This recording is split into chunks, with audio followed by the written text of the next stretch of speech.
Hello guys, welcome to another video of stock market. Friends, आज के इस video में एक ऐसे कंपनी के बारे में डिस्कस करेंगे गाइस। इस कंपनी का एक आईपीओ आया हुआ है जिसका नाम है सिलमैटिक इंडिया।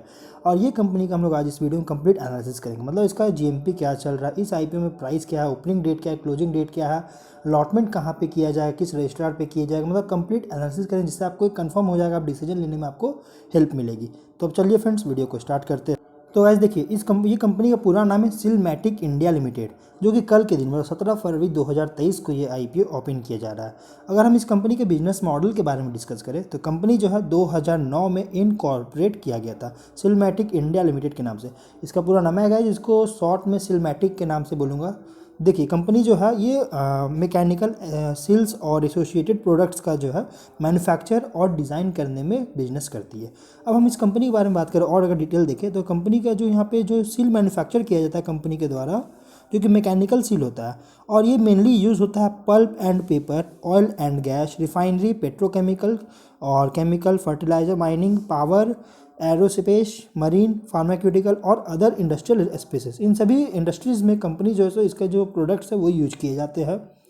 सिलमैटिक के बारे में और डिस्कस करें तो सिलमैटिक जो है ये कस्टमाइज सील का भी जो है सो मैन्युफैक्चर करती है, और ये मैन्युफैक्चर करती है कस्टमर के रिक्वायरमेंट को बेसिस, मतलब कस्टमर जैसा रिक्वायरमेंट चाहती है और उस रिक्वायरमेंट के अकॉर्डिंग ऑर्डर देता है, तभी कंपनी जो है कस्टमाइज सील को भी मैन्युफैक्चर करता है। ऑपरेशन के बारे में बात करें इस कंपनी का, तो कंपनी का जो ऑपरेशन है सिर्फ इंडिया के अंदर ही नहीं बल्कि वर्ल्ड वाइड कंपनी जो है सो अपना बिजनेस करती है। इसका ऑपरेशन चलता है, मतलब कि कह सकते हैं कंपनी का जो प्रेजेंस है लगभग 45 कंट्रीज़ में इसके प्रेजेंस है, जिसमें आपका इंडिया और कुछ मतलब कंट्रीज है जैसे USA, Sweden, UK, Germany, Italy, Japan, Norway, Switzerland, Denmark, Netherland, Australia, France and many more. बहुत सारे मतलब कि कैसे 45 अदर कंट्रीज़ में कंपनी का जो है बिजनेस करती है। इसके मैन्युफैक्चरिंग यूनिट जो है ये सिचुएटेड है शांति विद्या नगरी रोड, मीरा रोड ईस्ट, थाने में, मतलब महाराष्ट्र में इसके जो है सो मैन्युफैक्चरिंग यूनिट है। बहुत ही मतलब कि कह सकते हैं बहुत ही अच्छी जगह पे इसकी मैन्युफैक्चरिंग यूनिट है, जिसका लैंड है, लैंड का स्प्रेड की बात करें तो 3855 स्क्वायर मीटर्स में इसके लैंड को स्प्रेड किया गया है। कंपनी के जो है अनदर सेटअप करने वाली अपने एक मैन्युफैक्चरिंग फैसिलिटी का, जिससे कंपनी अपने ऑपरेशन को एक्सपैंड कर सके। मतलब कि कंपनी अपना बिजनेस एक्सपेंशन करना चाहती है, जिससे जो करने के लिए इसको हेल्प करेगी। इसके अनदर जब ये कोई एक और मैन्युफैक्चरिंग फैसिलिटी को सेटअप करेगी तब ये जो है अपना एक्सपेंशन करेगा, और जिसका प्लानिंग भी कर रही है। जो कि सेकंड जो यूनिट होगा ये होगा वही थाने में ही होगा, लेकिन वसई ईस्ट खांडीपाड़ा विलेज में।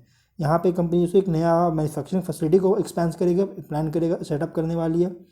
सिलमैटिक यहाँ पे अपने प्रोडक्ट्स को इंडस्ट्री लीडर्स को जो है सो जो कि सेक्टर से, मतलब कि इंडस्ट्री लीडर्स को अपने प्रोडक्ट्स को सप्लाई करती है। और जो सेक्टर से जो मतलब कि किया जाता है, ये सेक्टर है pharma, oil and gas and power. ये सभी जगह से कंपनी जो है अपने प्रोडक्ट्स को जो है सो इंडस्ट्री लीडर्स को जो है सो यहाँ पे सप्लाई करती है। कंपनी यहाँ पे अगर देखिए तो इसका 100% का रिटेंशन रेट है। जो कि रिटेंशन रेट क्या होता है ना, कि जितना ज़्यादा होगा उतना ही बेटर माना जाता है, तो इसका जो है सो 100% का रिटेंशन रेट है। कस्टमर्स इसके जो है लगभग फॉर्चून 500 कंपनीज जो है इसके कस्टमर्स है, जो कि इंक्लूड किया गया। फॉर्चून 500 कंपनीज जो है इंक्लूड हो गए इसके कस्टमर्स है। अब इसका हम स्ट्रेंथ की बात करें, कंपनी का जो स्ट्रेंथ है, one of a few company जो है ये अप्रूवल और रजिस्टर्ड है इसके वेंडर्स के नाम से, जो कि नेशनल और इंटरनेशनल कस्टमर्स में। और इसके साथ साथ कंपनी के जो बोर्ड ऑफ डायरेक्टर्स जो है और सीनियर मैनेजमेंट टीम, ये सभी सपोर्टेड है स्किल्ड एंड क्वालिफाइड वर्कफोर्स के द्वारा, जिनके पास बहुत ज़्यादा एक्सपीरियंस भी है। कंसिस्टेंट, हाँ तो गाइस देखिए, इसकी कंसिस्टेंट फिनेंशियल परफॉर्मेंस कंपनी अपना पे यहाँ पे जो सो शो कर रहा है, जो कि अराउंड 30% का ग्रोथ देखने को मिल रहा है प्रॉफिट आफ्टर टैक्स में। प्लस कंपनी का यहाँ पे अगर देखिएगा तो यहाँ पे एक बात कही गई है, optimum utilization of existing installed capacity and firm plan for expansion. जैसा भी मैंने भी कुछ टाइम पहले कहा कि कंपनी एक नई अपने प्लान को, नई मैन्युफैक्चरिंग यूनिट को सेटअप करने के लिए प्लान कर रही है। यहाँ पे इसका जो है जो एग्जिस्टिंग इंस्टॉल कैपेसिटी, जो पहले से जो इंस्टॉल कैपेसिटी है, उसका यूटिलाइजेशन भी बहुत ही ज़्यादा किया जा रहा है, और कंपनी फर्म जो है एक नया एक्सपेंशन कर रही है। अब देखिए, ये तो थी कंपनी के बिजनेस मॉडल की बात, जो कि बहुत ही स्ट्रांग मतलब कि सेगमेंट में कंपनी ऑपरेट करता है, अपना बिजनेस करती है। अब इसके फिनेंशियल्स अगर देखिएगा देखिए फिनेंशियल ईयर 20 में अगर देखा जाए तो 23 करोड़ का एसेट्स है। गाइस नंबर सारे लैक्स में दिए गए, मैं इसको लैक्स में नहीं बल्कि करोड़ में कन्वर्ट करके आपको बताऊंगा। देखिए नंबर्स जो है सो फिनेंशियल ईयर 20 में एसेट्स 23.2 करोड़ का है, रेवेन्यू 33.5 करोड़ था, प्रॉफिट 4.9 करोड़ का, और नेटवर्थ अगर देखा जाए तो 15 करोड़ का नेटवर्थ था, 15 करोड़ का ही रिजर्व्स एंड सरप्लस था, और डेट 2.7 करोड़ का था। वहीं अगर हम 21 की बात करें तो 29.7 करोड़ का इसका एसेट्स था, 35 करोड़ का revenue, profit after tax 6.4 crore का, नेटवर्थ 21.7 करोड़ और रिजर्व्स एंड सरप्लस 21.5 करोड़ का था। इस बार कंपनी का डेट अगर देखा जाए तो माइनर से डाउन हुआ, जो कि 2.72 करोड़ का यहाँ पे डेट इस बार देखने को मिल रहा है। 22 फिनेंशियल ईयर में 39 करोड़ का एसेट्स, 42 करोड़ का revenue, profit after tax 8.4 crore का, नेटवर्थ 30 करोड़ का, रिजर्व सरप्लस 29.9 करोड़, और डेट जो है मतलब लोन जो है कंपनी पे वो 93 लैक्स का है, जो कि यहाँ पे बहुत ही ज़्यादा डाउन हुआ। मतलब 3 डिजिट में इसका डेट था, लेकिन 22 में अपने डेट को बहुत ज़्यादा डिक्रीज की है। वहीं अगर हम फर्स्ट हाफ 23 रिजल्ट्स की यहाँ पे इसका देखें, फिनेंशियल देखें, 51 करोड़ का एसेट्स था, रेवेन्यू 25.8 करोड़ का, profit after tax 5.4 crore, net worth 35 crore का, रिजर्व्स एंड सरप्लस 28 करोड़, और डेट इस बार थोड़ा सा इंक्रीज किया है, जो कि 2.2 करोड़ का, वापस ये 3 डिजिट पे इसका डेट आ चुका है। अब देखिए ये तो थी कंपनी की, मैंने फिनेंशियल्स तो बात कर लिया, अब बात करते हैं इसका किस तरह से ग्रोथ देखने को मिला। तो अगर देखिएगा तो ईयर ऑन ईयर में कंपनी लगातार एसेट्स में ग्रोथ हो रही है, और प्लस फर्स्ट हाफ में भी यहाँ पे 23 के फर्स्ट हाफ में भी बहुत ही शानदार एसेट्स में ग्रोथ हुआ है। वहीं अगर हम रेवेन्यू देखें तो रेवेन्यू देखिए 21 में थोड़ा सा उतना अच्छा ग्रोथ नहीं कर पाए, माइनर सा ग्रोथ, लेकिन 22 में एक बहुत ही शानदार ग्रोथ देखने को मिल रहा है। मतलब कि जो ये सडन ग्रोथ हो रहा है, ये एक मतलब कि कह सकते हैं बहुत ज़्यादा कंसर्न रेज हो रहा है, क्योंकि एक सडन ग्रोथ जो है सो एक आईब्रोज रेज कर रहा है, मतलब कि एक डाउट क्रिएट करे कि सडन ग्रोथ आखिर हुआ क्यों है। प्लस ऑफ प्रॉफिट अगर देखिएगा तो पीएटी जिसको हम लोग बोलते हैं, तो पीएटी भी कंपनी लगातार ग्रो कर रही है और अच्छी ग्रोथ में देखने को मिल रहा है। नेटवर्थ में भी कंपनी का लगातार ग्रोथ हो रहा है। रिजर्व्स एंड सरप्लस देखिएगा तो करंटली बहुत ही लगातार ग्रोथ है, मतलब कंसिस्टेंट ग्रोथ देखने को मिल रहा है।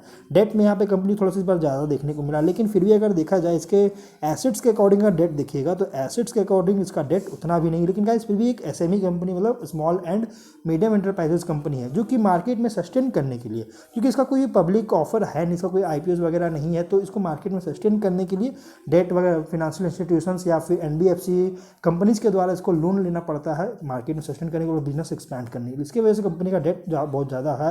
लेकिन अगर फिर भी हम इसका ऑब्जेक्ट की बात करें, देखिए कंपनी जैसे अपना प्लांट जो नया सेटअप जो करने वाली, उसके लिए प्लांट और मशीनरी खरीदना चाहती है, प्लस प्रोडक्ट का डेवलपमेंट करना चाहती है, मार्केटिंग और आफ्टर सेल सपोर्ट भी चाहती है। मतलब कि इस मार्केटिंग और आफ्टर सेल सपोर्ट के लिए कंपनी एम्प्लॉयज़ को हायर करना चाहती है, मतलब कि एम्प्लॉय बेनिफिट एक्सपेंस भी कंपनी करना चाहती है।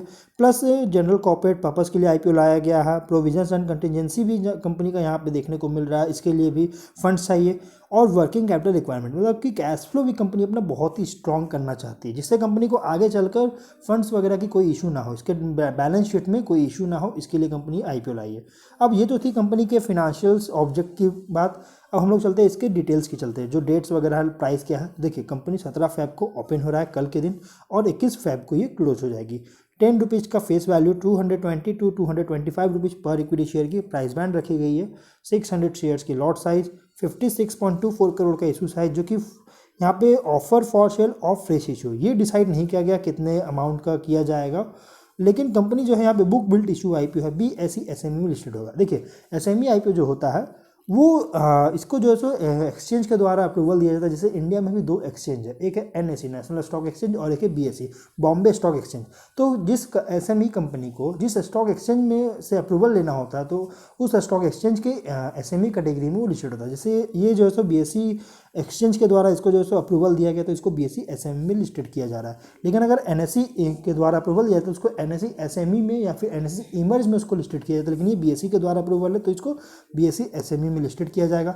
अब हम यहाँ पे होल्डिंग की बात करें ऑफर की, तो देखिए QIB कैटेगरी को 40% का ऑफर दिया गया, वहीं HNI कैटेगरी को 18% का ऑफर दिया गया है, और रिटेल कैटेगरी को 42% का ऑफर दिया गया है। और वहीं अगर हम इसका मार्केट मेकर की बात करें तो सनफ्लावर ब्रोकिंग प्राइवेट लिमिटेड इस कंपनी के मार्केट मेकर है।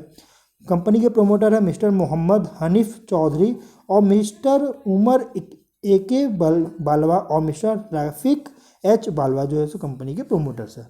अब यहाँ पे हम इसके अलॉटमेंट डेट की बात की जाए तो 24/5 का इसका अलॉटमेंट डेट रखा गया। 27 को रिफंड्स इनिशिएट किया जाएगा, 28 को शेयर्स डीमैट अकाउंट में क्रेडिट होंगे और 1 मार्च को लिस्टिंग डेट रखा गया। प्राइस 1,35,000 रुपीज़ का मिनिमम अमाउंट पे करना पड़ेगा रिटेल कैटेगरी के द्वारा। वहीं अगर हम HNI कैटेगरी की बात करें तो 2 लॉट अप्लाई कर सकते हैं मिनिमम, और लगभग 1200 शेयर्स आपको मिलेंगे और 2,70,000 रुपये इसमें आपको पे करना पड़ेगा। और गाइज HNI कैटेगरी के द्वारा ASBA के द्वारा ही अप्रूवल किया जाता है, मतलब कि अप्लाई किया जाता है। जो आपको नेट बैंकिंग, जो भी आपका बैंक अकाउंट है उस बैंक अकाउंट के नेट बैंकिंग के द्वारा ही अप्लाई कर सकते हैं। प्रोमोटर होल्डिंग है 100% की प्री इशू, और अलॉटमेंट होने के बाद 72.38% की होल्डिंग्स देखने को मिल जाएगी। देखिए यहाँ पे कंपनी का एक रिव्यू किया गया है, जो कि कंपनी यहाँ पे देखिएगा तो प्रेफर्ड पार्टनर है, जिसके इसके क्रिटिकल प्रोडक्ट्स मैन्युफैक्चर के द्वारा जिसके क्रिटिकल एक प्रेफर्ड पार्टनर है। और प्लस इसका जो ग्रोथ है, जो फिनेंशियल्स है रिपोर्टेड पीरियड में, टॉप टू बॉटम लाइंस जो है सो कंपनी बहुत ही शानदार ग्रोथ देखने को यहाँ पे मिल रहा है। प्लस एक पॉजिटिव पॉइंट ये है कि कंपनी फिनेंशियल ईयर 22 में 10% का डिविडेंड भी अनाउंस किया था, जो कि यहाँ पे देख सकते हैं। और इसके साथ साथ कंपनी का जो प्राइस आया है बहुत ही फुल्ली प्राइस्ड IPO है, मतलब कि अच्छी प्राइस पे इसके IPO दी जा रही है। और अगर देखा जाए ये जैसे मतलब कह सकते हैं एक लॉन्ग रेस का घोड़ा है, मतलब लंबे रेस का घोड़ा है। इसमें अगर आप लॉन्ग टर्म पर्सपेक्टिव के लिए इन्वेस्टमेंट करना चाहते हैं तो आप इसको कंसीडर कर सकते हैं, इन्वेस्टर्स इसमें कंसीडर कर सकते हैं।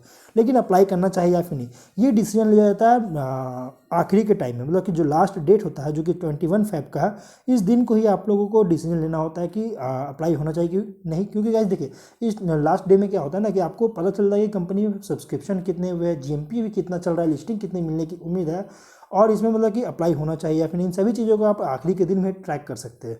इस वजह से मैं हमेशा अपने सब्सक्राइबर्स को रिकमेंड करता हूं कि अगर कोई IPO में अप्लाई करना हो तो आप लास्ट डेट में ही अप्लाई कीजिए। तो अब हम लोग जो है वीडियो को यहीं पर एंड करते हैं।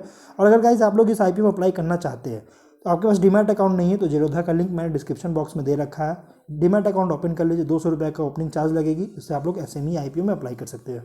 तो हम लोग वीडियो यहीं पर एंड करते हैं। अगर कोई डाउट हो कमेंट बॉक्स में पूछे। मिलते हैं नेक्स्ट वीडियो में, बाय बाय।